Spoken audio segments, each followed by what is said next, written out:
Vamos então dar continuidade à leitura do livro Mecanismos da Mediunidade. Hoje vamos falar de psicometria. Mecanismo da psicometria. Expondo algumas anotações em torno da psicometria, considerada nos círculos medianímicos por faculdade de perceber o lado oculto do ambiente, de ler impressões e lembranças ao contato de objetos e documentos nos domínios da sensação à distância, não é demais traçar sintéticas observações acerca do pensamento, que varia de criatura para criatura, tanto quanto a expressão fisionômica e as marcas digitais. Destacaremos assim que em certos indivíduos a onda mental a expandir-se quando em regime de circuito fechado, na atenção profunda, carrega consigo agentes de percepção avançada com capacidade de transportar os sentidos vulgares para além do corpo físico, no estado natural de vigília. O fluido nervoso ou força psíquica, a desarticular-se dos centros vitais, incorpora-se aos raios de energia mental exteriorizados, neles configurando o campo de percepção que se deseja plasmar, segundo a direção da vontade, conferindo ao espírito novos poderes sensoriais. Ainda que o fenômeno pode ser apreendido, guardando-se por base a observação as experiências do hipnotismo comum, nas quais o sensitivo, muitas vezes, pessoa em que a força nervosa está mais fracamente aderida ao carro fisiológico, deixa escapar com facilidade essa mesma força que passa de pronto ao impacto espiritual do magnetizador. O hipnotizado, na profundez da hipnose, pode, então, libertar a sensibilidade e a motricidade, transpondo as limitações conhecidas no cosmo físico. Nessas ocorrências, sob a sugestão do magnetizador, o sujeito, com a energia mental de que dispõe, desassocia o fluido nervoso que certas regiões do veículo carnal, passando a registrar sensações fora do corpo denso, em local sugerido pelo hipnotizador, ou impede que a mesma força circule em certo membro, um dos braços, por exemplo, a que se faz praticamente insensível, enquanto perdure a experiência, até que, ao toque positivo da vontade do magnetizador, ele mesmo reconduza o próprio pensamento revitalizante para o braço inerte, reconstituindo a energia psíquica temporariamente subtraída. Psicometria e reflexo condicionado. Nas pessoas dotadas de forte sensibilidade, basta o reflexo condicionado por intermédio da oração ou da centralização de energia mental para que, por si mesmas, desloquem mecanicamente a força nervosa correspondente a esse ou aquele centro vital do organismo fisiopsicossomático, entrando em relação com outros impérios vibratórios, dos quais extraem o material de suas observações psicométricas. Aliás, é imperioso ponderar que semelhantes faculdades plenamente evidenciadas nos portadores de sensibilidade mais extensamente extroversível esboçam-se de modo potencial em todas as criaturas, através das sensações instintivas de simpatia ou antipatia, com que se acolhem ou se repelem umas às outras, na permuta incessante de radiações. Pela reflexão, cada inteligente pressente diante de outra se está sendo defrontada por alguém favorável ou não à direção nobre ou deprimente que escolheu para a própria vida. Função do psicômetra. Clareando o assunto quanto possível, vamos encontrar no médium de psicometria a individualidade que consegue desarticular de maneira automática a força nervosa de certos núcleos, como por exemplo os da visão e da audição, transferindo-lhes a potencialidade para as próprias oscilações mentais.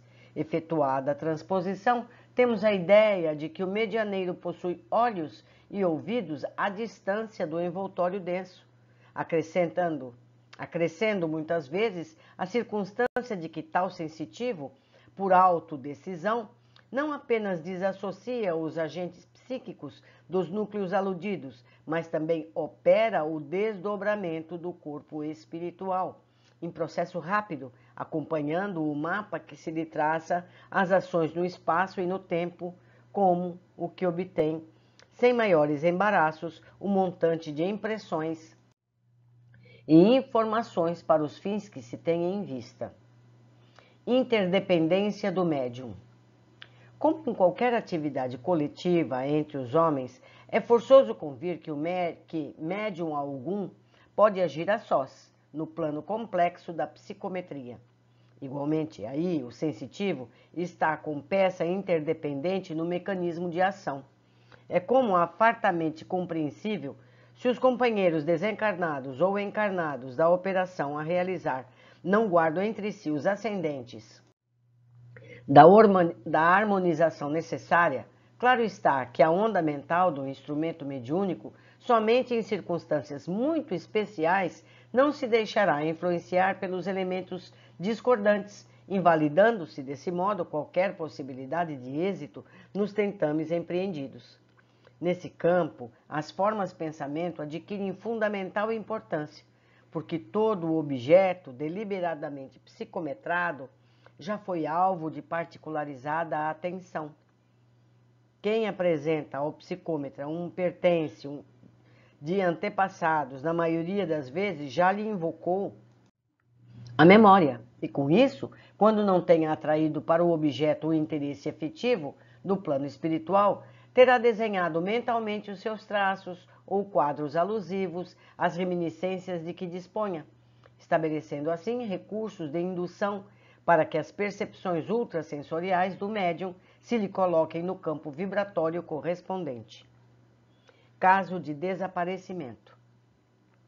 Noutro aspecto, imaginemos que determinado objeto seja conduzido ao sensitivo para ser psicometrado com vistas a certos objetivos. Para clarear a asserção, suponhamos que uma pessoa acaba de desaparecer no quadro doméstico sem deixar vestígio. Buscas minuciosas são empreendidas sem resultado. Lembra-se alguém de tomar-lhe um dos pertences de uso pessoal, um lenço, por exemplo. A recordação é submetida a exame de um médium que reside a longa distância, sem que informe algum lhe seja prestado. O médium recolhe-se a breve tempo, voltando da profunda introspecção a que se entregou, descreve com minúcias a fisionomia, o caráter do proprietário, reporta-se ao desaparecimento dele, explana sobre pequeninos incidentes em torno do caso em lide, esclarece que o dono desencarnou, de repente, e informa o local em que o cadáver permanece. Isso nesse caso, né? A pessoa pode estar sumida apenas. Verifica-se a exatidão de todas as notas e comumente atribui-se ao psicômetra a autoria integral da descoberta. Entretanto, analisando o episódio do plano espiritual, outras facetas ele revela a visão do observador. Desencarnado um amigo a que aludimos, afeições que ele possua na esfera extrafísica interessam-se em ajudá-lo, auxílio esse que se estende naturalmente à sua equipe doméstica, pensamentos agoniados daqueles que ficaram, pensamentos ansiosos dos que residem na vanguarda do espírito entrecusam-se na procura movimentada. Alguém sugere a remessa do lenço para investigações psicométricas e a solução aparece coroada de êxito. Os encarnados veem habitualmente apenas o sensitivo que entrou em função, mas se esquecem, não raro, das inteligências desencarnadas que se lhe incorporam à onda mental, fornecendo-lhe todos os avisos e instruções atinentes ao feito em caso. Agentes induzidos. Todos os objetos e ambientes psicometrados são, quase sempre, francos mediadores entre a esfera física e a esfera extrafísica, à maneira de agentes fortemente induzidos, estabelecendo fatores de telementação entre os dois planos. Nada difícil, portanto, entender que ainda aí prevalece o problema do merecimento e da companhia. Se o consulente e o experimentador não se revestem de qualidades morais respeitáveis para o encontro do melhor a obter, podem carrear a presença do sensitivo elementos desencarnados menos afins com a tarefa superior a que se propõe. E se o intermediário humano não está espiritualmente seguro, a consulta ou a experiência resulta em fracasso perfeitamente compreensível.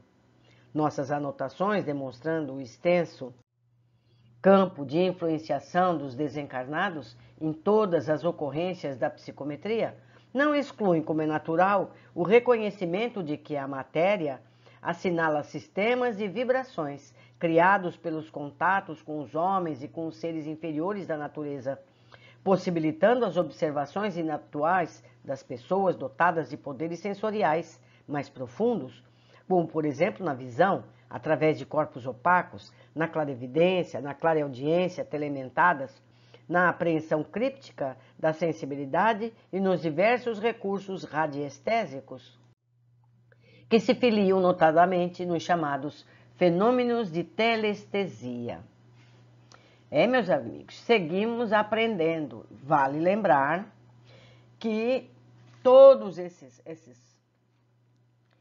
casos, essas possibilidades, foram descritas no livro Nos Domínios da Mediunidade, onde André descreveu casos. Então fica mais fácil para a gente entender. Então ele fala de psicometria, de desdobramento, de vários tipos de mediunidade de forma clara. Então recomendo que leiam esse livro associado a este outro, para que fique mais claro todos os exemplos dados. Foi um prazer estar com vocês e eu aguardo a todos no próximo capítulo.